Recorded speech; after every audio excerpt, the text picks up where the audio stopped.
Que le Seigneur vous bénisse. Nous vous saluons tous dans le précieux nom de Jésus-Christ.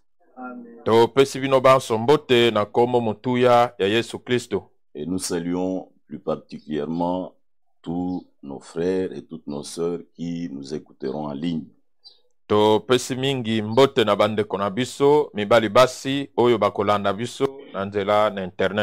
Nous allons continuer notre prédication que nous avons commencé le jeudi.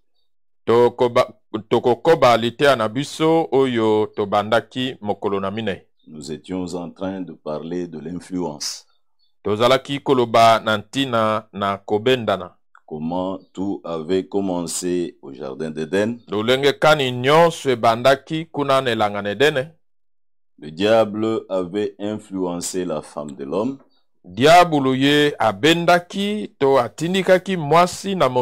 Et la femme de l'homme a été séduite. Mais quand la femme de l'homme a montré la même chose à Adam,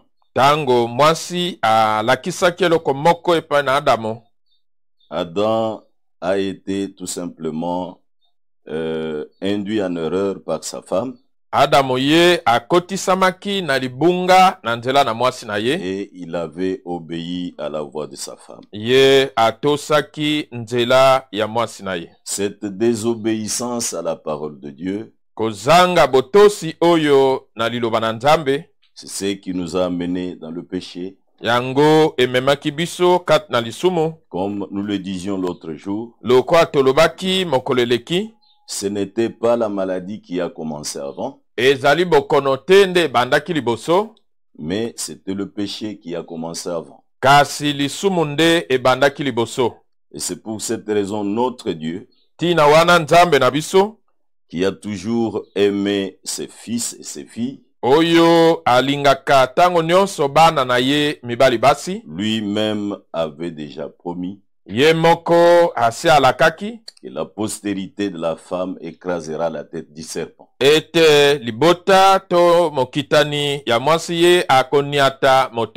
le problème du péché a été résolu.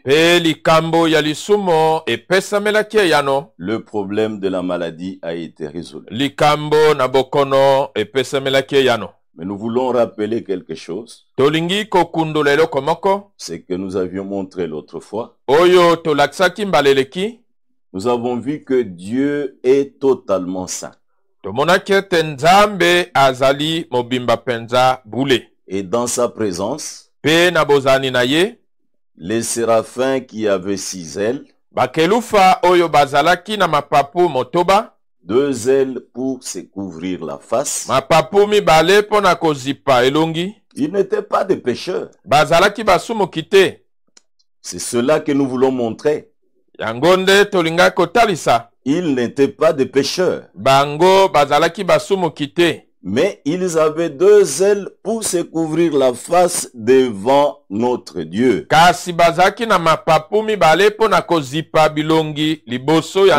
Puisque Dieu est totalement saint. Et quand on se trouve en sa présence, on doit être révérencieux. Ils avaient 2 ailes pour se couvrir les pieds. Et ils se trouvaient en présence de Dieu. Et quand on est en sa présence, on doit être humble. C'est comme cela que notre Dieu prépare ses serviteurs. Il prépare ses fils et ses filles à être révérencieux, à être humble. Non, il ne faut pas faire semblant d'être révérencieux. Il ne faut pas faire semblant d'être humble.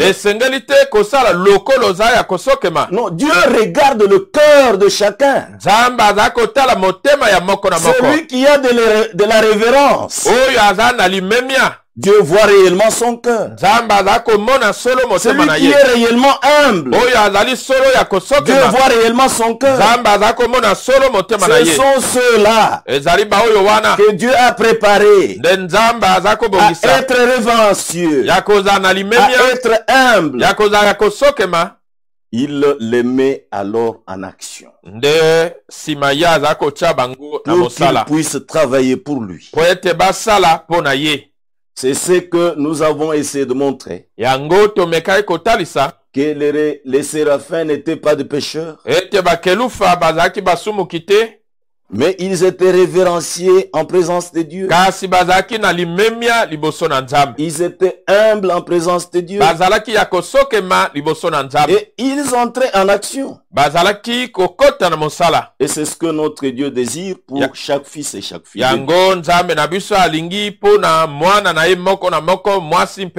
Je voudrais encore continuer pour montrer comment est-ce que notre Dieu voulait enseigner cela à son prophète.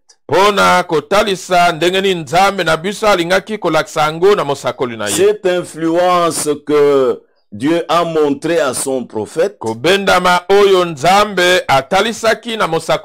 c'était pour l'amener réellement à être révérencieux, être humble devant lui.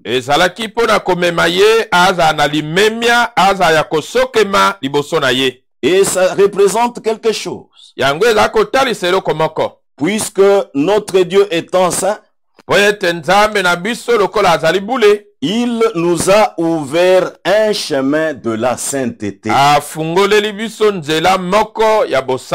Il nous a ouvert un chemin de la sainteté.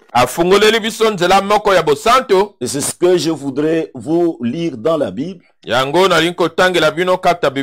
Dans Ésaïe chapitre 35.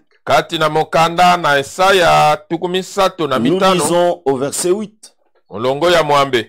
Il y aura là un chemin frayé, une route qu'on appellera la voie sainte. Nul impur n'y passera. Elle sera pour eux seuls. Ceux qui la suivront. Même les insensés ne pourront s'égarer. Sur cette route, point de lion. Nulle bête féroce ne la prendra.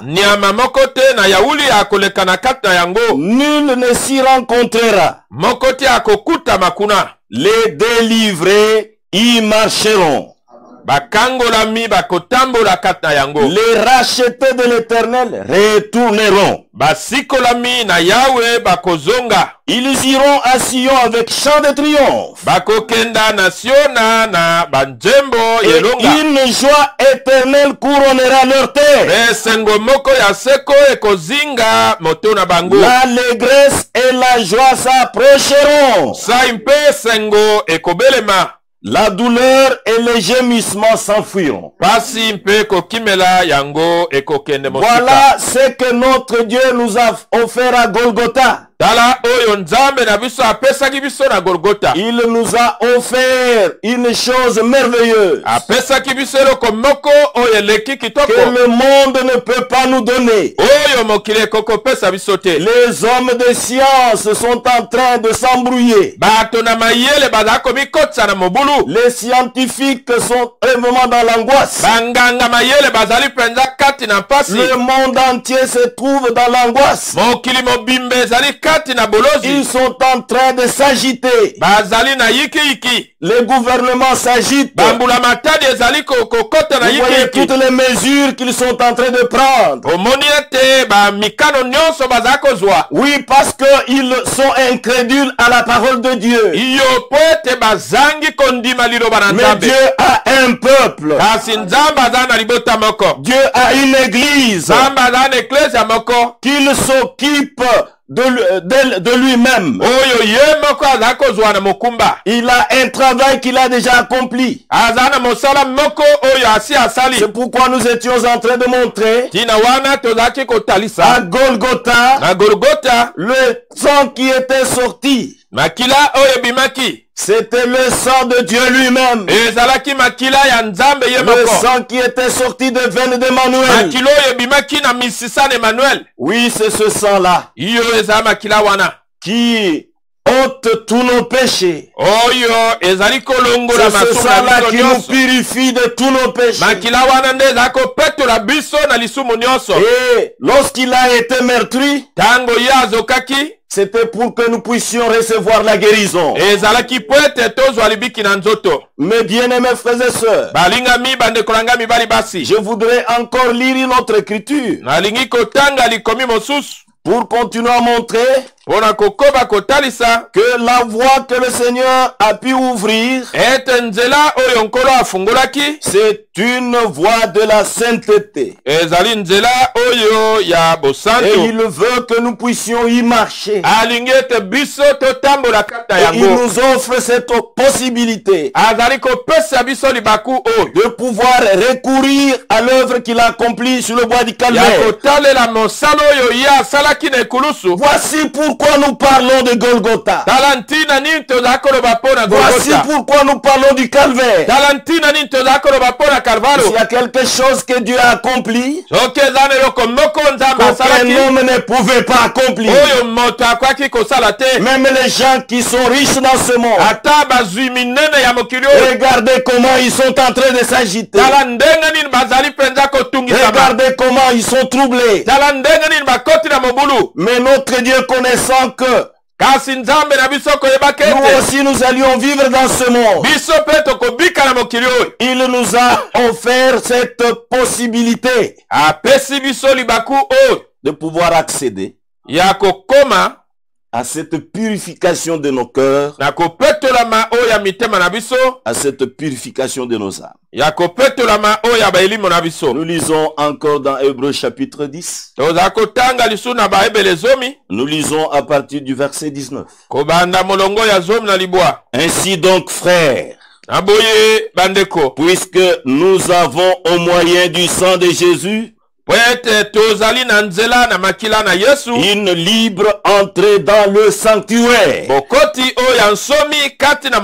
Je voudrais montrer quoi? Les séraphins avaient des ailes pour se couvrir la face. Des ailes pour se couvrir la face. Et des ailes pour se couvrir les pieds. Et des ailes pour entrer dans l'action. Mais regardez ce que le Seigneur a fait pour nous. Nous n'avons pas des ailes. Mais Dieu lui-même nous a donné une chose importante que nous pouvons nous servir avec. C'est le sang de Jésus-Christ. C'est pourquoi je relis encore cette écriture. Ainsi donc, frères, puisque nous avons au moyen du sang de Jésus une libre entrée dans le sanctuaire par la route nouvelle et vivante qu'il a inauguré pour nous au travers du voile, c'est-à-dire de sa chair. Et puisque nous avons un souverain sacrificateur établi sur la maison de Dieu, voyez mes bien-aimés frères et sœurs, le chemin de la sainteté que notre Dieu a inauguré. Comme nous l'avons dit, nul impur ne pourra pas marcher dans cette voie. C'est la voie où les rachetés de l'Éternel vont marcher. Pour ceux-là qui sont réellement délivrés. C'est pourquoi il y a des choses que nous devons rechercher. Nous devons rechercher à nous appliquer à nous appliquer à pouvoir rechercher ce que notre Dieu nous demande. Pourquoi nous revenons dans Ésaïe chapitre 6. Revenons dans Ésaïe chapitre 6. Et nous relisons là où nous avions lu l'autre fois. L'année de la mort du roi Osias.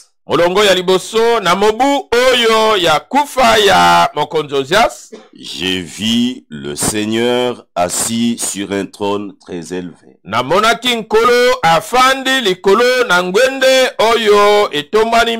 Ça, c'est une révélation de Dieu. Dieu qui s'est révélé dans une vision à ce prophète Esaïe. Et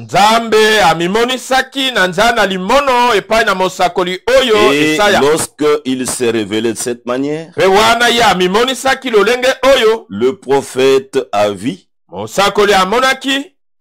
le Seigneur assis sur un trône très élevé. Et les pans de sa robe remplissaient le temple. Les séraphins s'éteignaient au-dessus de lui. Ils avaient chacun 6 ailes. Deux dont il se couvrait la face. Deux dont il se couvrait le pied. Deux dont il se servait pour voler. Au travers de la prédication de jeudi, on est quand même entré avec certaines écritures pour montrer comment toutes ces personnes, ces hommes de Dieu qui ont été en présence de Dieu, comment il s'est tenu devant lui.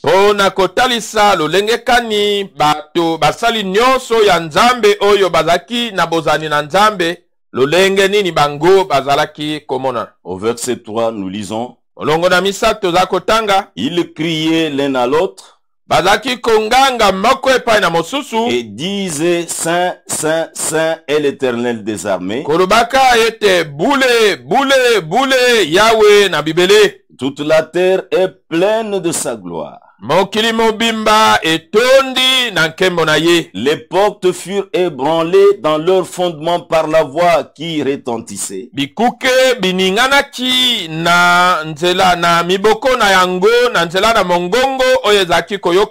Et la maison s'est remplie de fumée. Alors j'ai dit: malheur à moi, je suis perdu, car je suis un homme dont les lèvres sont impures.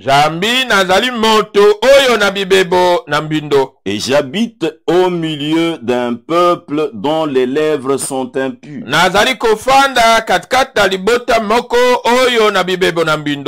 Oui, j'habite au milieu d'un peuple dont les lèvres sont impures. Et mes yeux ont vu le roi, l'Éternel des armées. Quand on est en présence de Dieu, on doit être révérencieux. Et on doit être humble. Mais la chose qui nous intéresse ici, c'est que notre Dieu est en train de faire avec tout celui-là qui se présente en sa présence.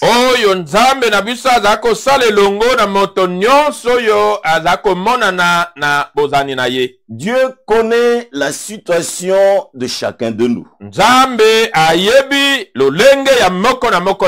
Mais il y a déjà quelque chose qu'il a déjà offert pour chacun de nous. C'est même le but pour lequel nous avons lu ces quelques écritures au début. Quand nous regardons aujourd'hui, nous remarquons que la plupart des gens n'ont pas du respect du tout quand ils sont devant Dieu. Tozali komona ete bato ebele baza na limemia te wana bazali liboso na Nzambe. Certes, les gens vont à l'église. Solo bato bakokendaka na mangomba. Ils ont leur Bible. Baza na ba Biblia na bango. Et ils vont dans les églises. Bazali kokende kat na mangomba. Mais la manière qu'ils se présentent devant Dieu, kasi lolengo bazako mimoni saliboso na Nzambe, bien qu'ils s'estiment être en sécurité, atako bazali komona te bazakata kobatelama, cette manière-là n'est pas approuvée du tout par notre Dieu. Lolenga yango endimamite na Nzambe na biso. C'est pour cette raison, tina wana, quand bien même les gens vont devant la présence de Dieu, atako bato bazako kende na bozani na Nzambe, qu'est-ce qui se passe au juste? Nini ezako lekana? La plupart des gens bato ebele qui vont en présence de Dieu, oyo bazako kende na bozani na Nzambe, ils ne sont pas conscients qu'ils sont en présence de Dieu. Bango bazako sosola tete bazali liboso na Nzambe. Ils sont inconscients. Bango bazali ko yebate. C'est pourquoi beaucoup se présentent devant Dieu avec des esprits. Tina wana bibele bazali komimoni saliboso na Nzambe na ba milimo. Des esprits impurs. Milimo na mbindo. Mais comment est-ce que Dieu peut-il opérer dans une personne qui se présente de cette manière? Denga nini Nzambe akoko sala kata moto ya za komitalisa na lolenge oyo. Non, ça c'est ce que les hommes sont en train de penser. Mais Dieu a quelque chose qu'il nous a offert. Il veut que chacun de nous puisse être réellement purifié. Voici l'importance du sang de Jésus. C'est pour nous purifier de tout péché. C'est pour nous purifier de toute souillure. Et quand nous nous présentons de cette manière, voilà que notre Dieu nous agrée. Ainsi, voici quand nous avons lu dans Isaïe chapitre 6. Esaïe a vu quelque chose de différent. Nous avons montré comment est-ce qu'il a été influencé par le roi Osias.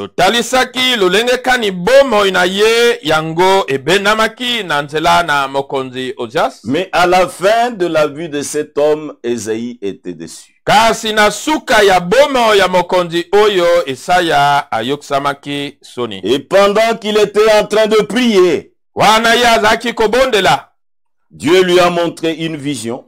Zamba talise limono. Et ce qu'il a vu dans la vision, oyo ya monaki kata limono, cela a produit une chose totalement différente de ce qu'il a vu chez Osias. Yango ebimisaki kata ye eloko moko ya bokeseni penza kotalaka na oyo ya monaki epai na Osias. Et Dieu lui a appris une très belle leçon. Nzambe apesaki elite ya malamu penza. Quelle était l'attitude de ces séraphins en présence de Dieu? Comment ils étaient révérencieux? Comment ils étaient humbles? Et quand cet homme a vu cette manière de pouvoir se présenter devant Dieu, devant ce Dieu qui est totalement saint, Esaïe a crié, malheur à moi, je suis perdu, car je suis un homme dont les lèvres sont impures. Et j'habite au milieu d'un peuple dont les lèvres sont impures.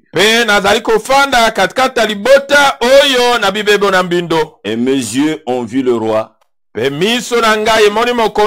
l'Éternel des armées. C'est que notre Dieu veut et que nous puissions le regarder lui. Regardez le roi céleste. C'est ce qui compte pour nous.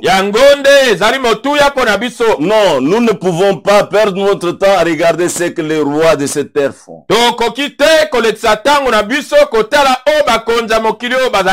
Il y a beaucoup de gens qui ont perdu la tête. Sont en train d'admirer ce que les rois de cette terre font. Maintenant,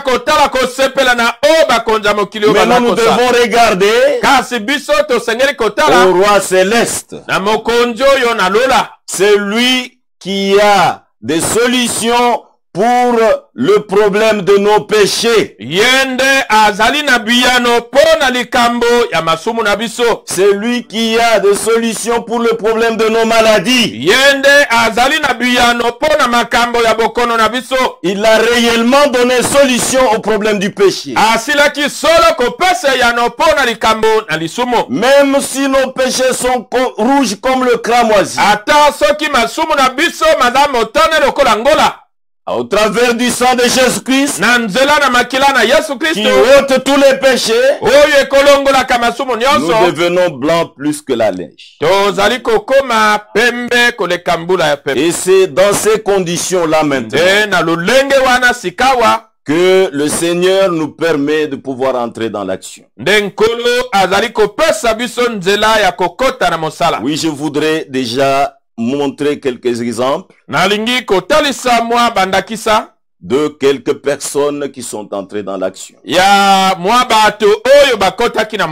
Mais nous y allons d'abord avec le prophète lui-même. Ça ne s'est pas arrêté là. Au verset 6, nous lisons: mais l'un des séraphins vola vers moi, tenant à la main une pierre ardente qu'il avait pris sur l'autel avec des pincettes.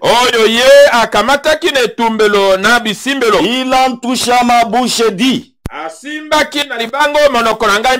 ceci a touché tes lèvres.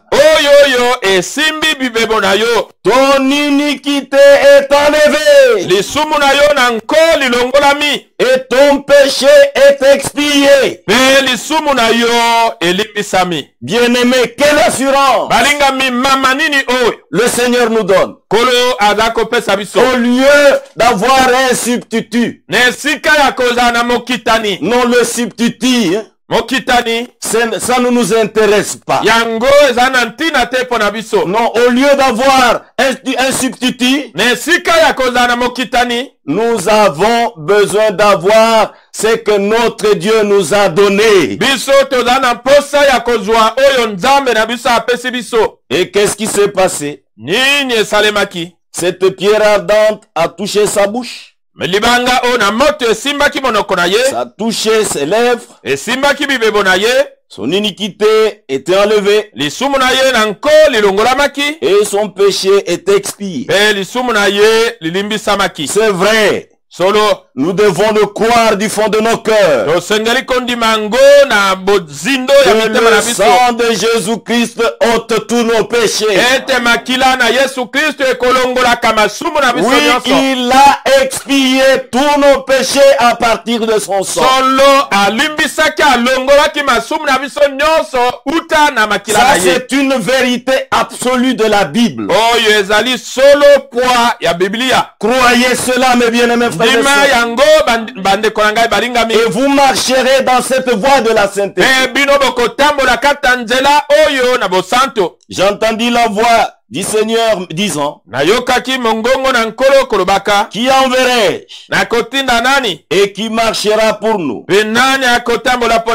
J'ai répondu: mais voici, envoie-moi. Vous voyez? Auparavant, il a commencé à pleurer. Mais le Seigneur avait une solution. Auparavant, quand nous étions dans le monde, nous étions perdus. Mais au travers de l'œuvre que Jésus a accomplie sur le bois du Calvaire, son sang a expié tous nos péchés. Il a été meurtri réellement pour que nous puissions avoir la guérison de nos corps. Le monde s'embrouillera toujours.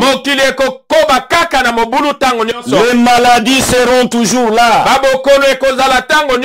Le péché sera toujours là. Mais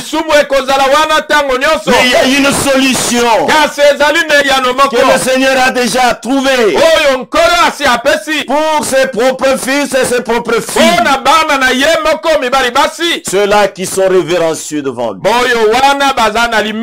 Ceux-là qui sont humbles devant lui. Il les purifie de tous leurs péchés. Et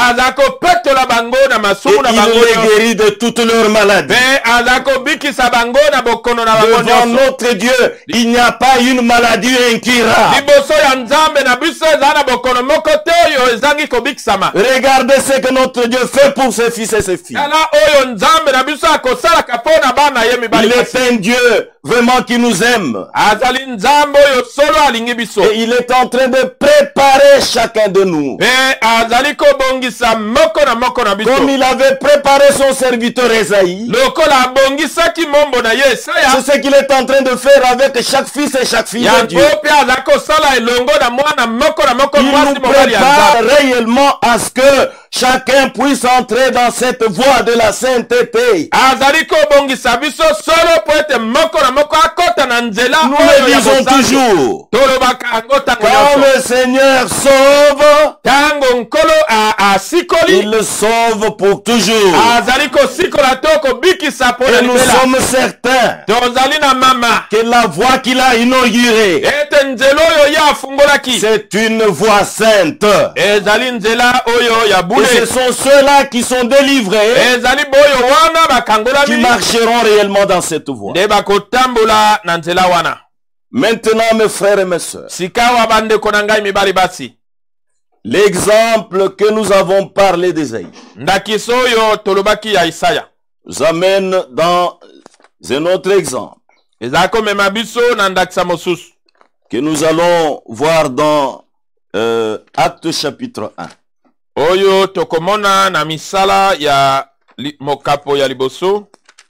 Et d'abord dans Luc chapitre 24,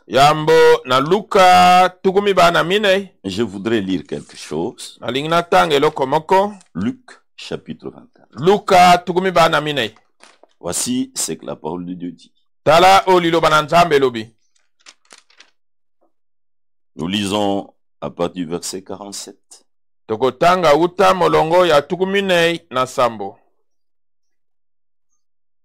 Et que la repentance et le pardon de péché seraient prêchés en son nom à toutes les nations.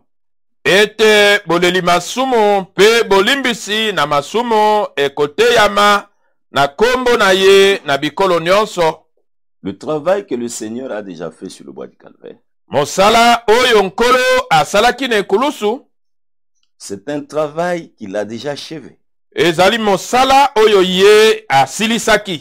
Il y a des principes que notre Dieu nous montre pour que nous puissions accéder à cette voie.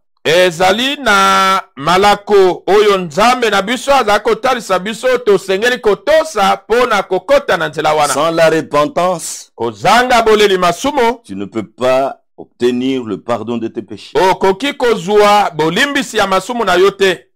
Et que la repentance et le pardon de péché seraient prêchés en son nom à toutes les nations.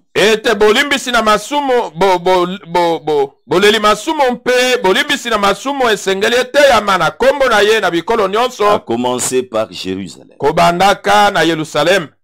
Vous êtes témoins de ces choses.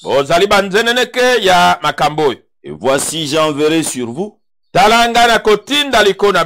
c'est que mon Père a promis. Mais vous restez dans la ville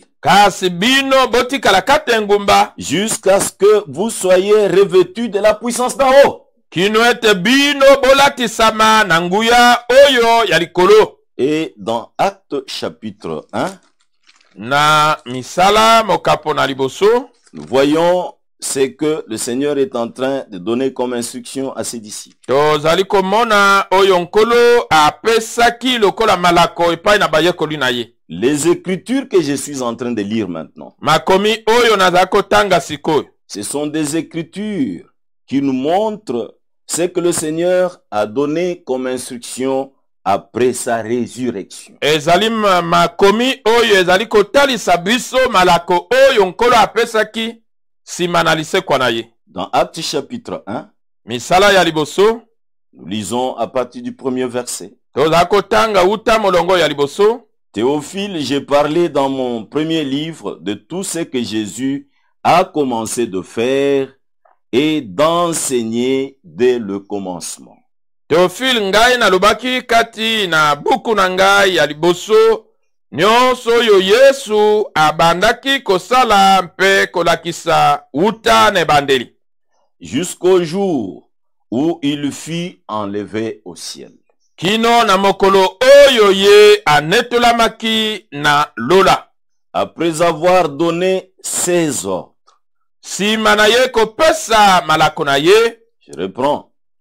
Après avoir donné ses ordres. Sima na ye kopesa malako na ye. Par le Saint-Esprit. Na nzela na molimo santo. Aux apôtres qu'il avait choisis. Epai na bantoma oyo ye aponaki. Après qu'il eut souffert, sima na ye konyokwama, il leur apparut vivant, amonanaki na bango na bomoy, et leur en donna plusieurs preuves. Pe apesaki bango penza bitaliselo to ndakisa ibele, se montrant à eux pendant 40 jours. Et parlant des choses qui concernent le royaume de Dieu.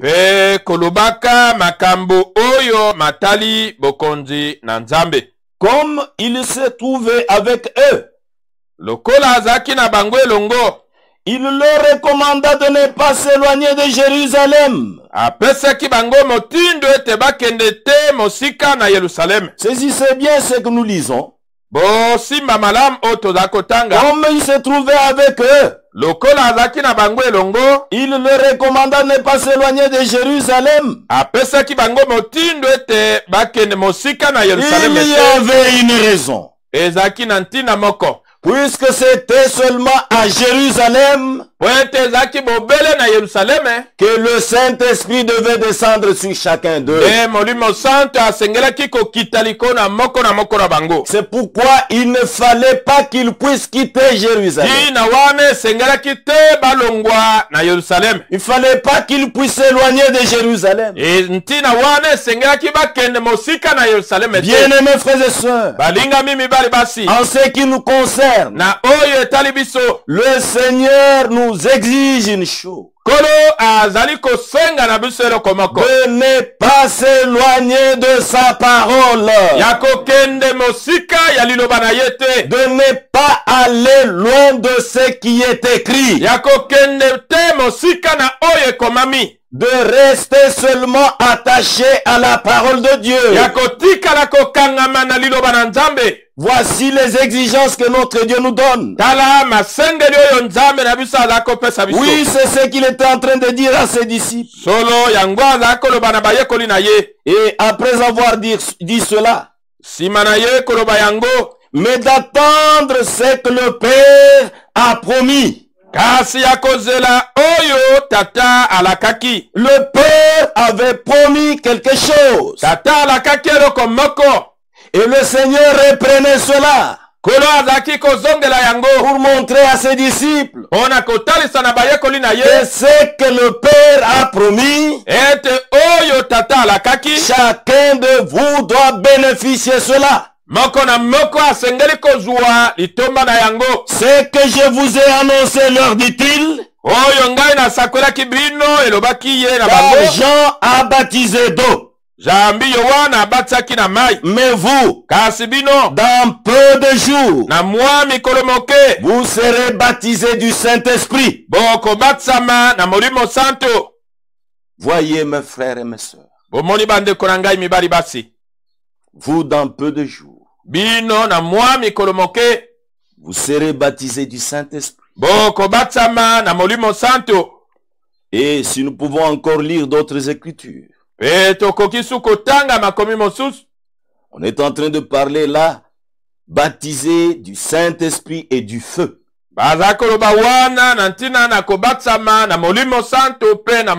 Et ça m'amène à cette expérience d'Ésaïe, où un des séraphins avait pris une pierre ardente qu'il avait pris sur des pincettes. Et il est venu, il a mis cela sur ses lèvres. Et ça brûlait ses lèvres. Bien-aimés frères et sœurs, c'est une puissance que notre Dieu manifeste pour ses véritables enfants. Il leur donne cette puissance. La puissance purificatrice du Saint-Esprit et du feu. Oui, chaque fils de Dieu, chaque fille de Dieu doit atteindre cela avant que le Seigneur puisse venir. Alors les apôtres réunis lui demandaient, Seigneur, est-ce en ce temps que tu rétabliras le royaume d'Israël? Je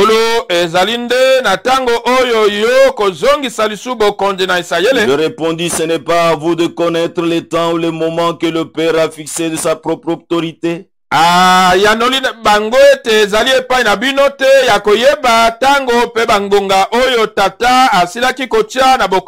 vous recevrez une puissance, le Saint-Esprit survenant sur vous, et vous serez mes témoins à Jérusalem, dans toute la Judée, dans la Samarie, et jusqu'aux extrémités de la terre. Après avoir dit cela, il fut élevé pendant qu'il le regardait. Et une nuée le déroba à leurs yeux. Et comme ils avaient les regards fixés vers le ciel, pendant qu'ils s'en allaient, voici deux hommes vêtus de blanc leur apparurent. Et dit, hommes galiléens, pourquoi vous arrêtez-vous à regarder au ciel? C'est Jésus qui a été enlevé au ciel,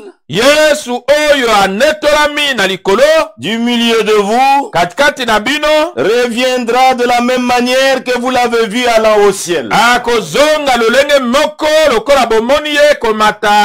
Bien-aimés frères et sœurs, les temps dans lesquels nous vivons maintenant doivent interpeller chacun de nous. Vous voyez que le monde n'a pas d'espoir. Oui, où est-ce que vous allez aller?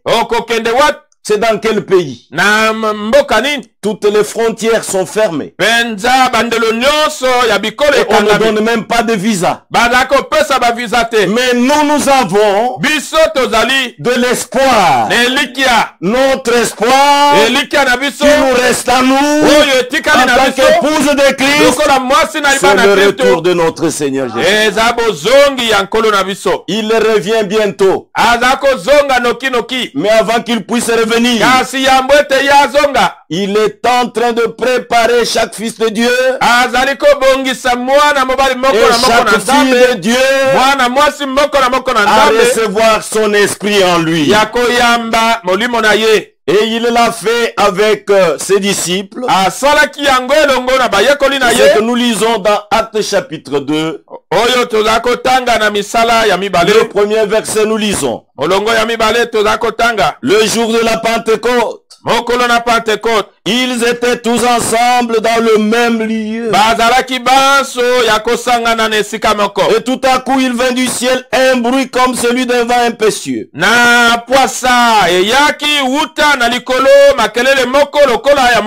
Il remplit toute la maison où ils étaient assis. Suivez, des langues semblables à des langues de feu. C'est cette puissance, mes bien-aimés frères et sœurs,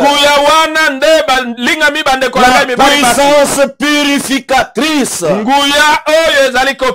du Saint-Esprit et du feu.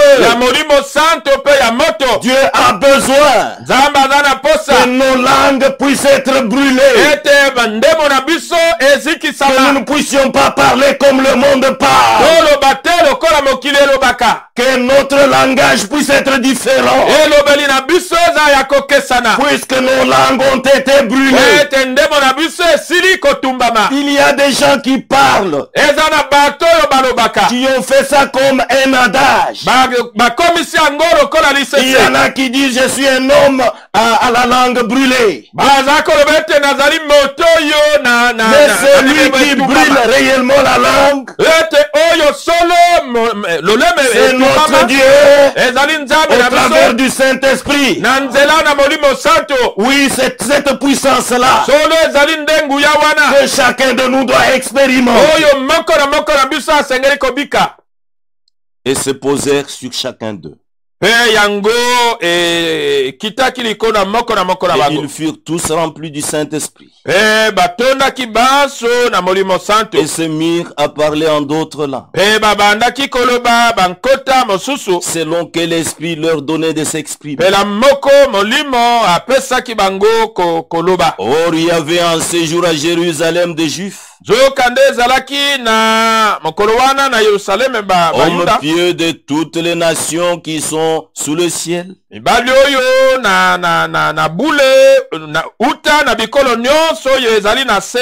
Au bruit qui eut lieu, la multitude accourut et il fut confondu parce que chacun les entendait parler dans sa propre langue.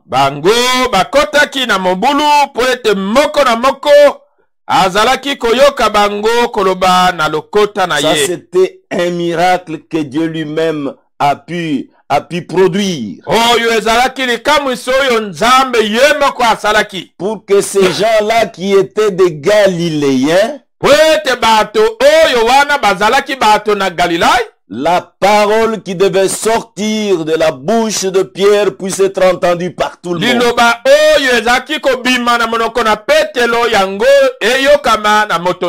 Oui, mes frères et mes sœurs. Comme je l'ai lu, je vais encore continuer la lecture pour essayer de montrer ce qui était arrivé réellement ce jour-là. Je reprends le verset 4.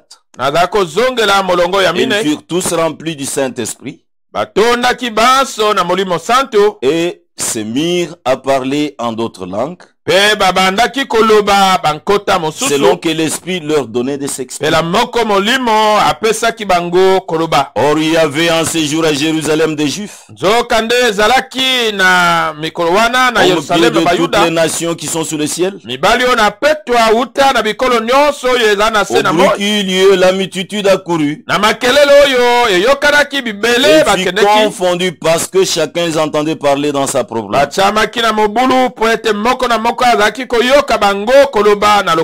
Ils étaient tous dans l'étonnement et la surprise. Et ils se disaient les uns aux autres, voici ces gens qui parlent, ne sont-ils pas tous Galiléens? Et comment les entendons-nous dans notre propre langue à chacun? Dans notre langue maternelle. Parthes, Mèdes, Élamite, Ceux qui habitent la Mésopotamie, la Judée, la Cappadoce, le Pont, l'Asie, la Phrygie, la Pamphylie, l'Égypte, le territoire de la Libye voisine de Cyrène, et ceux qui sont venus de Rome, juifs et prosélytes, crétois et arabes. Comment les entendons-nous parler dans nos langues de merveilles de Dieu?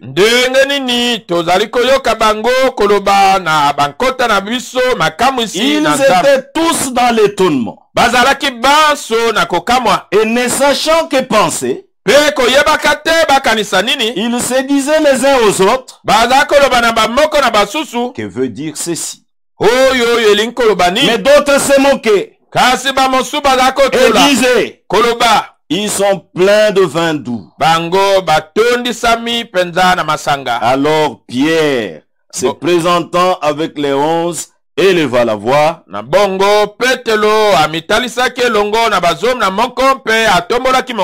et leur parla en ces termes.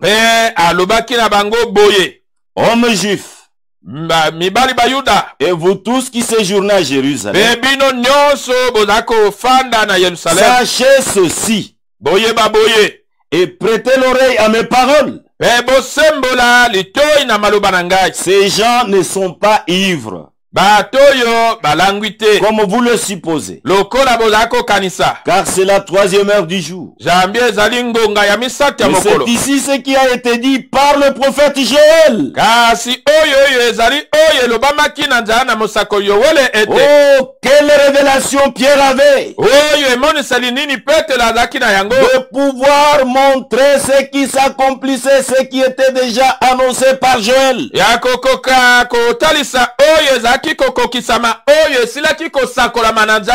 Dans les derniers jours, dit Dieu, je répandrai de mon esprit sur toute chair. Vos fils et vos filles prophétiseront. Vos jeunes gens auront des visions. Et vos vieillards auront des songes.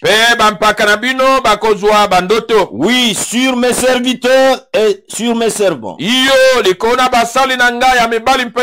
Dans ces jours-là, je répandrai de mon esprit et ils prophétiseront. Je ferai paraître des prodiges en haut dans le ciel et des miracles en bas sur la terre. Bien-aimés frères et sœurs, c'est à partir de ce moment que ces gens sont entrés en action.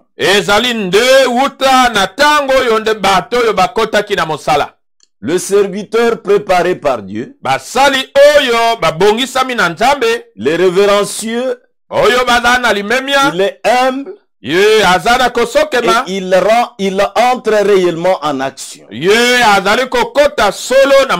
Écoutez le discours de Pierre. C'était un discours d'une personne qui était baptisée du Saint-Esprit. Et si vous allez continuer à pouvoir lire, vous trouverez que dans la suite, ils ne se sont pas arrêtés là. Il y a eu beaucoup de choses que le Seigneur a opéré par les mains des apôtres. Et ils étaient réellement en action. Bien-aimés frères et sœurs, voici ce que notre Dieu a promis pour nous et que chacun de nous doit expérimenter. Je voudrais parler encore d'un autre exemple. Je vais l'écourter et je vais m'arrêter. Je vais parler de la femme samaritaine. Et nous trouvons ce récit dans Jean chapitre 4. Et ce qui va nous intéresser, c'est à partir du verset 7. Nous lirons la suite. Comment Dieu est en train de préparer ses enfants. Et il fait qu'ils puissent entrer dans l'action. Une femme de Samarie vint puiser de l'eau. Jésus lui dit, donne-moi à boire. Car ses disciples étaient allés à la ville pour acheter des vivres.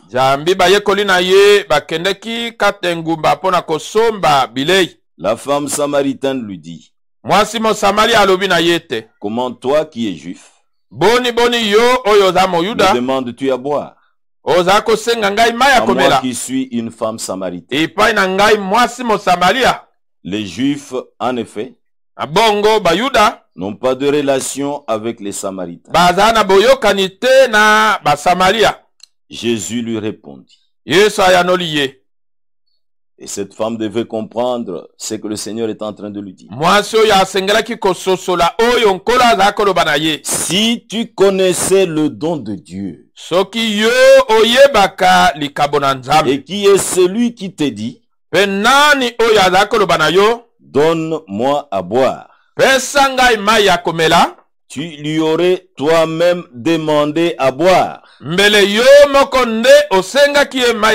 Et il t'aurait donné de l'eau vive.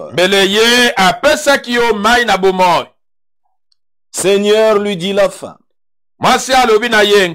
tu n'as rien pour puiser. Et le puits est profond. D'où aurais-tu donc cette eau vive? Es-tu plus grand que notre père Jacob? Il nous a donné ce puits. Et qui en a bu lui-même. Ainsi que ses fils et ses troupeaux.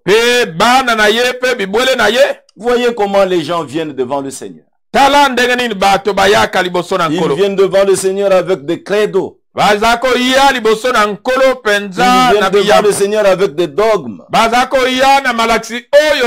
Non, ne venons pas devant lui avec des credos et des dogmes. Mais venons devant lui avec un cœur pur.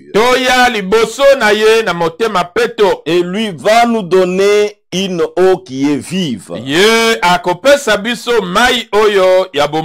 Jésus lui répondit, quiconque boit de cette eau aura encore soif. Mais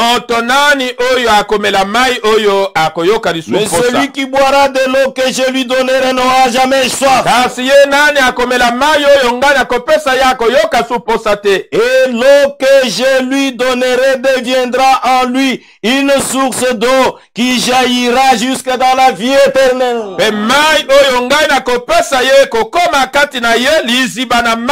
C'est la parole.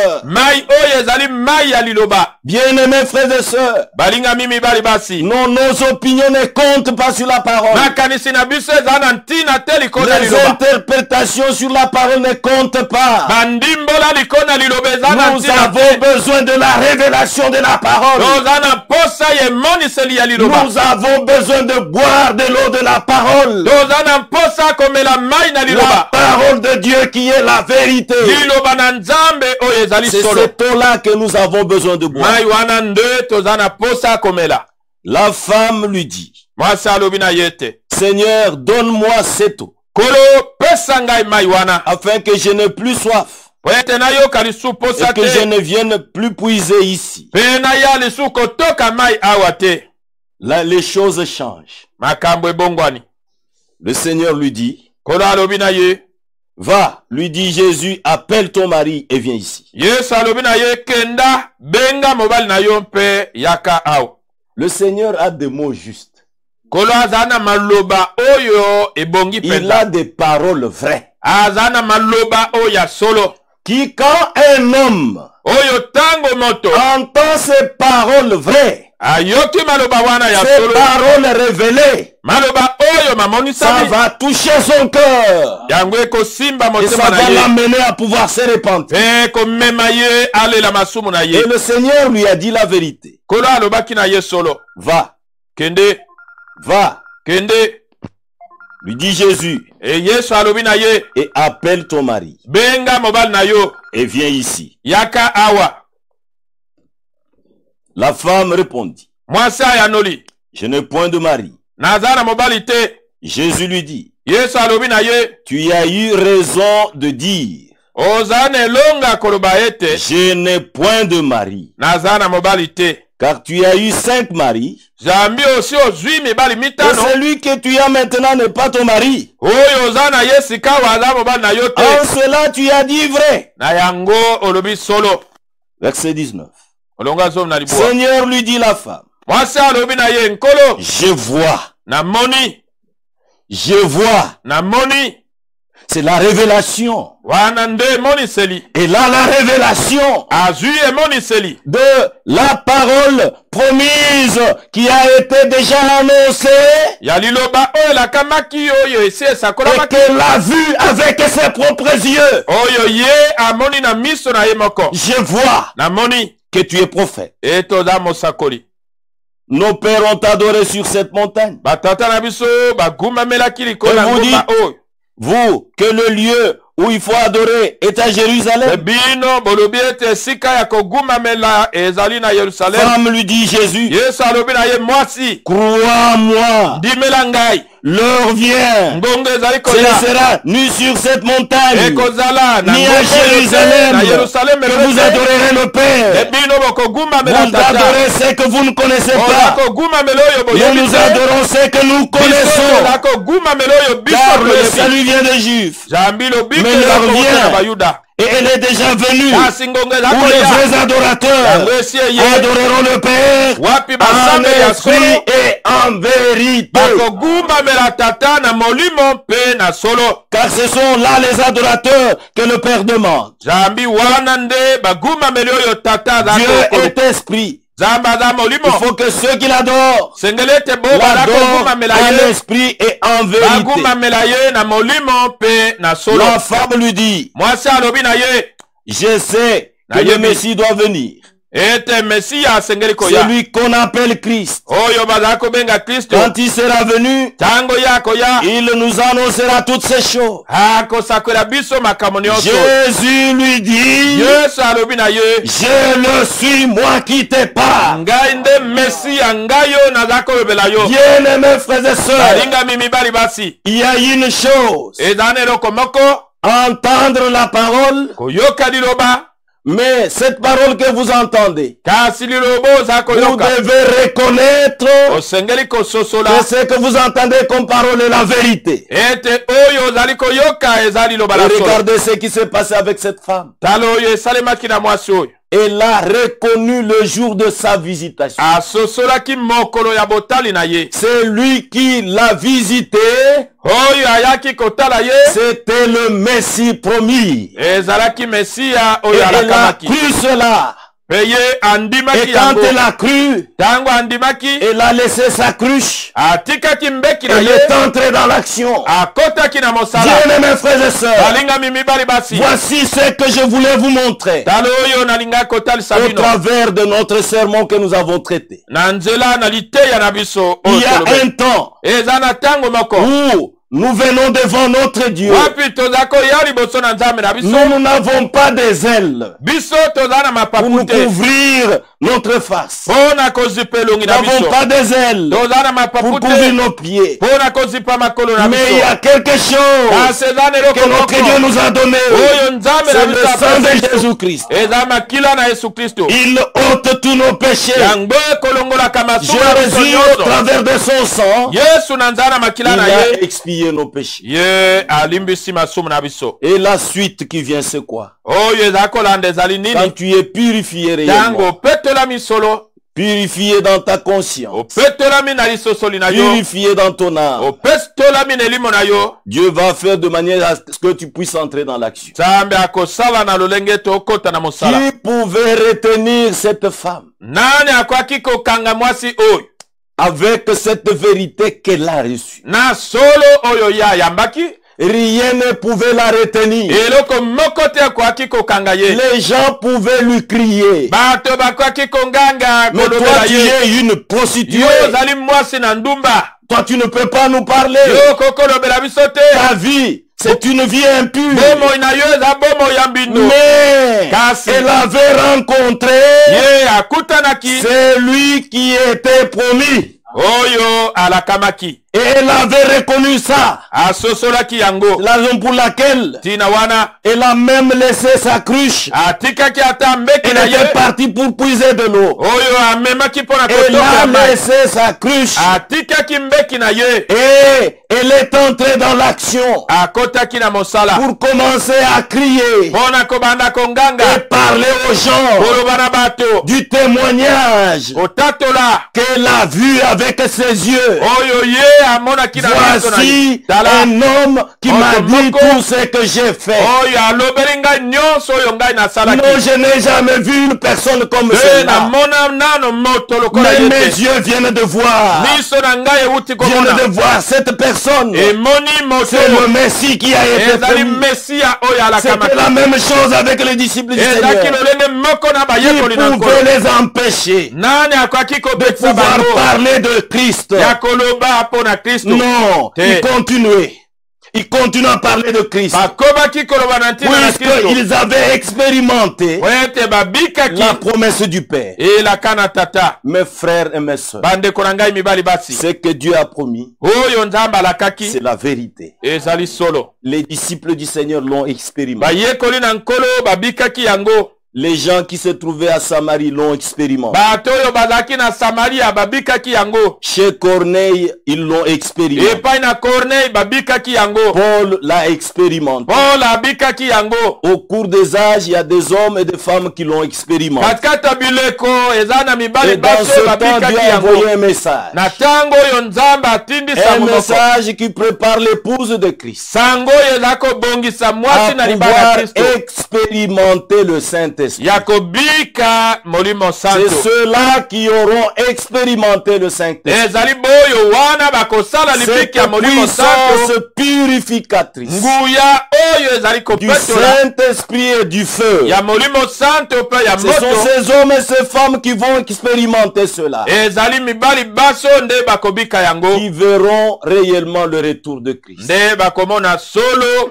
C'est pour cette raison que je suis à la fin. Mes bien-aimés frères et sœurs, ne perdons pas le temps dans les choses qui passent. Le monde nous offre beaucoup de choses. Mais Dieu nous a offert une chose capitale. C'est sa parole. L'homme ne vivra point de pain seulement, mais de toute parole qui sort de la bouche de Dieu. Je voudrais lire une écriture et nous nous arrêtons.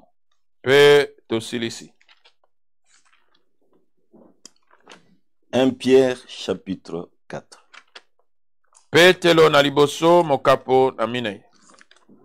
Voici ce que la Bible dit. Verset 12. Perdez pas beaucoup de temps dans beaucoup de choses. Beaucoup de gens s'embrouillent dans des problèmes. C'est pas le temps de pouvoir être dans des problèmes. Tout ce que nous pouvons avoir comme souci, comme problème, nous devons les remettre à notre Dieu. Bien-aimés, ne soyez pas surpris comme d'une chose étrange qui vous arrive. La fournaise qui est au milieu de vous pour vous éprouver. Et réjouissez-vous au contraire de la part que vous avez aux souffrances de Christ, afin que vous soyez aussi dans la joie et dans l'allégresse lorsque sa gloire apparaîtra. Si vous êtes outragés pour le nom de Christ,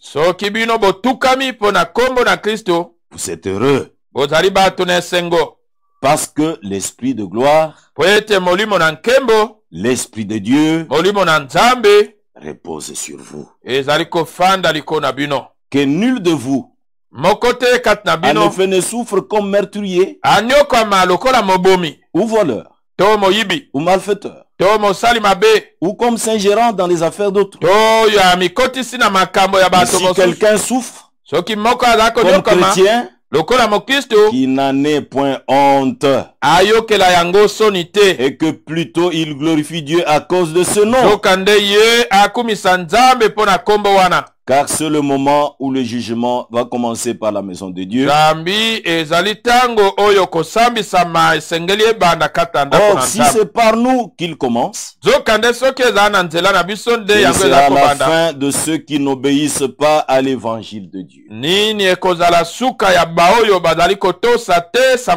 si le juste se sauve avec peine, que deviendront l'impie et le pécheur. Ainsi que ceux qui souffrent selon la volonté de Dieu remettent leur âme au fidèle Créateur en faisant ce qui est bien. Nous allons prier. Bien-aimé Père Céleste, nous sommes venus devant toi. Toi qui es un Dieu juste. Toi qui es un Dieu bon. Et tu as toujours montré ta justice à tes fils et à tes filles. Et tu as toujours montré ta bonté à tes fils et à tes filles.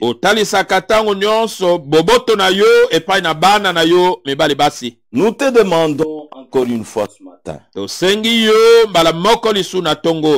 de jeter tes regards de miséricorde sur chacun de nous. Et regarde le temps par lequel nous passons, Seigneur.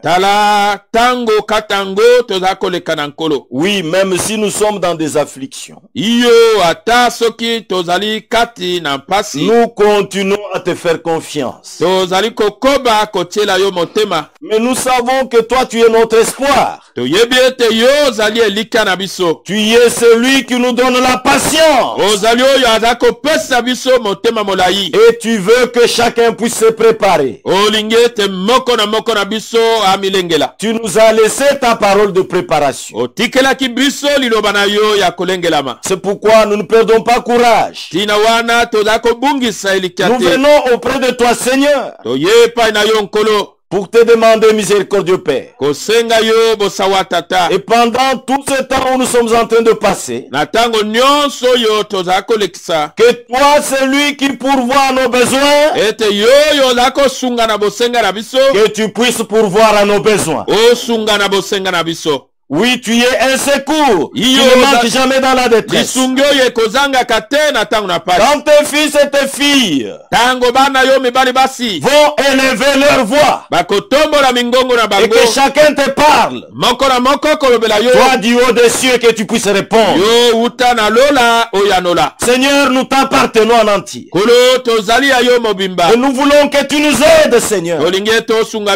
Tu n'as jamais abandonné les tiens. Oh Seigneur notre Dieu, viens nous en aide. C'est toi qui es notre aide. Oui, devant toi, nous avons Nous avons confiance et nous croyons que tout ce que tu as promis, toi tu accompliras cela. C'est pourquoi, miséricordieux Père, et de chacun de nous, à pouvoir regarder réellement à toi, toi qui es notre roi céleste, toi qui est très saint. Et nous voulons, Seigneur notre Dieu, que tu puisses aider chacun de nous à pouvoir marcher dans ce chemin de la sainteté. Et que tu aides chacun de nous, Seigneur, à pouvoir rechercher la paix et la sanctification sans laquelle personne ne verra le Seigneur. Aide-nous, Seigneur, à pouvoir y parvenir. Nous te demandons ce matin, Seigneur, ce que tu as fait avec Esaïe, ce que tu as fait avec tes disciples, ce que tu as fait avec la femme samaritaine, que tu puisses aussi le faire avec chacun de nous. Seigneur notre Dieu, quand nous prions, quand nous te demandons, Seigneur, nous désirons quelque chose dans nos cœurs, que tu donnes à chacun de nous d'être révérencieux devant toi, d'être humble devant toi, et que tu puisses permettre que nous puissions entrer en action. Dieu bien-aimé, ta venue est vraiment imminente, ton retour est vraiment proche. Aide chacun de nous à pouvoir expérimenter le baptême du Saint-Esprit. Seigneur, ce qui nous donne la garantie, quand tu vas venir, nous n'allons pas rester et nous allons partir. Bénis notre Dieu cette maison. Bénis ton serviteur, renouvelle ses forces, renouvelle les forces de tes fils et de tes filles. Aide-nous dans cette marche, car sans toi nous ne pouvons rien, mais avec toi nous ferons des exploits. C'est toi qui nous as dit, je ne vous laisserai pas orphelins, mais je serai avec vous tous les jours jusqu'à la consommation des siècles. Merci notre Dieu. C'est que toi tu as voulu que nous puissions connaître ce matin. Ton esprit nous l'a fait entendre. Le reste, que toi tu puisses t'occuper de nous. Que ton esprit puisse veiller sur chacun de nous. Que toi-même tu puisses nous protéger, nous garder. Nous croyons du fond de nos cœurs que tu es celui qui nous guérit de toutes nos maladies. Tu es celui qui a expié ton sang pour nos péchés. Et tu as été meurtri pour notre guérison. Nous croyons notre Dieu. Comme ta parole nous le dit. N'abandonne pas tes fils et tes filles. Partout où ils sont, Seigneur. Partout ils sont, Seigneur, ne les abandonne pas. Tes fils et tes filles dans cette ville, toi tu connais bien leurs problèmes, tu connais leur situation, ne les abandonne pas. Ceux-là qui nous ont écoutés en ligne, ne les abandonne pas. Nous croyons, Seigneur, que tu es un secours qui ne manque jamais dans la détresse. Et tu as plusieurs solutions pour tes fils et tes filles. Merci notre Dieu. Bénis aussi les techniciens et bénis chacun de nous. C'est au nom de Jésus-Christ que nous avons ici prié. Amen. Amen. Amen. Que le Seigneur